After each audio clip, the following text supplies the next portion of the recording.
The white salt flats stretch toward a hazy horizon under the Utah sun. At the starting line, a solitary figure stands beside a motorcycle that looks unlike anything else on the track. The bike is covered in a homemade shell, pieces of metal and fabric riveted together by hand. The man is 68 years old, his face weathered by decades of New Zealand winds. His hands calloused from a lifetime of tinkering in a small garage. His name is Burt Munro.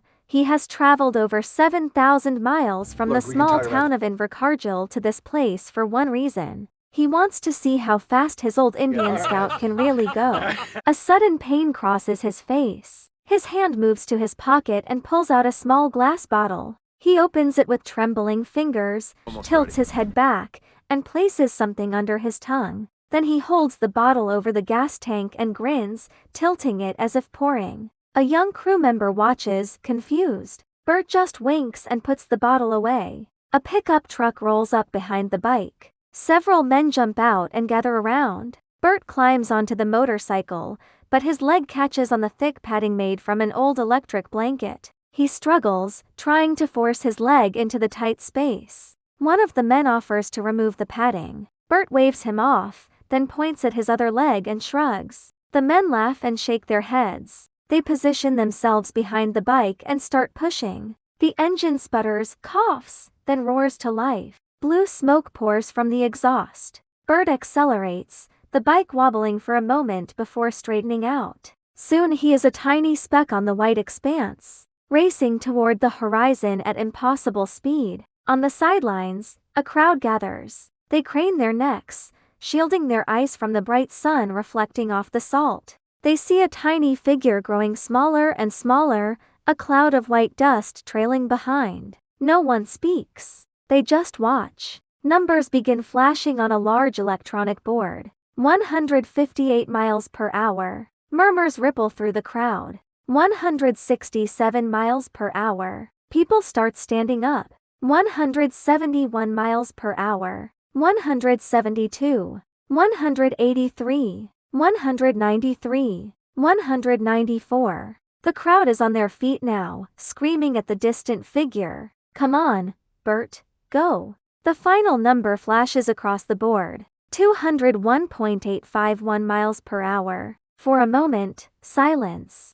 Then the crowd erupts. Strangers hug each other, waving hats and flags. Someone starts chanting Burt's name. Minutes later, Burt rolls to a stop at the far end of the track. He climbs off the bike slowly, wincing as his weight lands on his right leg. He looks down. The leg is red and blistered, burned by the heat of the engine. But when he looks up at the crowd running toward him, a wide smile spreads across his weathered face. Months earlier, Burt sat in a doctor's office in Invercargill. The physician, a balding man with kind eyes, delivered the news with clinical precision. Angina, arterial sclerosis. The arteries leading from his heart were narrowing. At 68, there was little medicine could do except advise him to take it easy. The doctor slid a small bottle across the desk. Nitroglycerin pills. Place one under your tongue when the pain comes. Then came the words Burt refused to accept. Your motorcycling days are probably over.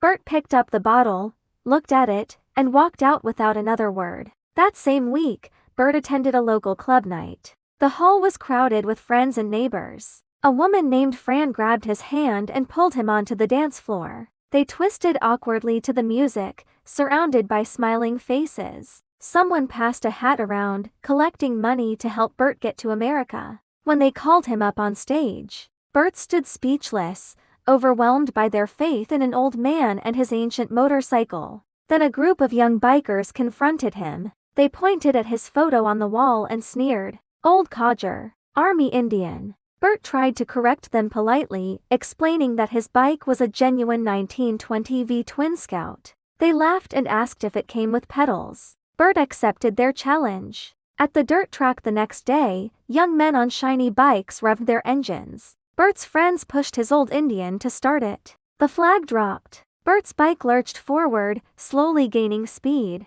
To everyone's shock, he passed the young men one by one in the first lap. The crowd cheered wildly. But on the second lap, at a sharp turn, the bike skidded and fell. Burt lay on the ground, dust covering his clothes. The young men circled back, shouting and laughing. Burt looked up at them and grinned. At the harbor weeks later, Burt's old car was loaded onto a ship. He stood on the dock, ready to drive aboard. Then a line of motorcycles appeared in the distance. The young men who had mocked him rode up and lined the dock, revving their engines. One tossed crumpled bills into Burt's car. Burt waved and drove onto the ship. On the voyage to Los Angeles, Burt worked in the ship's galley, stirring large pots of food for the crew. Young sailors sat at a table nearby, smoking cigarettes and laughing. Burt pointed at the cigarettes and shook his head. They offered him one. He refused. In Los Angeles, Burt stood in a customs hall facing a stern officer. "Where are you going?" "Bonneville Salt Flats." "Why?" "To set a land speed record on my Indian motorcycle." The officer raised an eyebrow. Another officer overheard and walked over. He remembered reading about a New Zealander with a modified Indian in Popular Mechanics years ago. He nodded and stamped Burt's passport. On Sunset Boulevard, Burt got into a taxi. The driver pointed at the meter after a short ride. Burt handed over bills. The driver asked for a tip. Burt gave him 10 cents. On the sidewalk, a woman approached Burt with a flower. She spoke quickly about a good cause. Burt reached into his pocket and pulled out a bill. She took it and walked away before he realized it was a 10. At a motel counter, a sharp-eyed woman named Tina quoted a price. Burt hesitated. Then he held out the flower he was still holding. Tina stared at it, then took it. Her expression softened. She handed him a key. At the Salt Flats, officials gathered around Burt's motorcycle. They pointed at the tires, shaved smooth with a carving knife. They examined the brakes, thin and worn. They asked about the frame. Burt explained each part calmly. They shook their heads but kept looking. An official delivered bad news. Registration closed months ago. Burt couldn't run. Burt explained he came halfway around the world.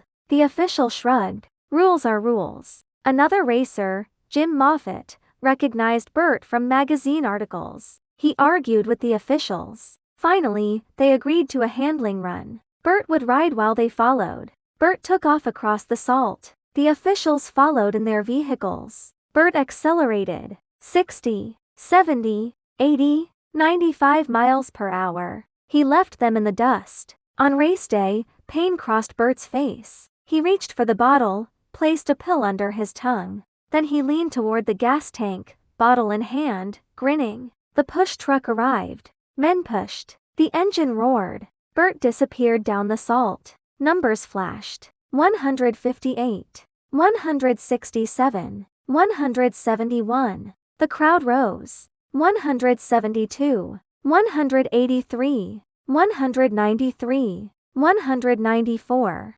201.851 miles per hour. A new world record. Burt rolled to a stop. He climbed off, wincing at his burned leg. Then he looked up at the cheering crowd and smiled. The sun sets over the salt flats. Burt sits alone on the back of a pickup truck, watching the sky turn orange and gold. His burned leg throbs, his heart beats steadily beneath the pills. Around him, the crowd celebrates, strangers hug and cheer. But Burt is quiet. He thinks about Ernie, his parents, Thomas, the young bikers, Tina, all the faces that led him here. He looks at his motorcycle sitting on the salt, catching the last light, a machine made of spare parts and stubborn dreams. Some fires never go out, they just burn differently, slower, hotter, bright enough to light the way for anyone willing to follow. Burt Munro came from nowhere. He had a failing heart and a dream that refused to die. And on this salt, he proved that living more in 5 minutes is better than existing for a lifetime.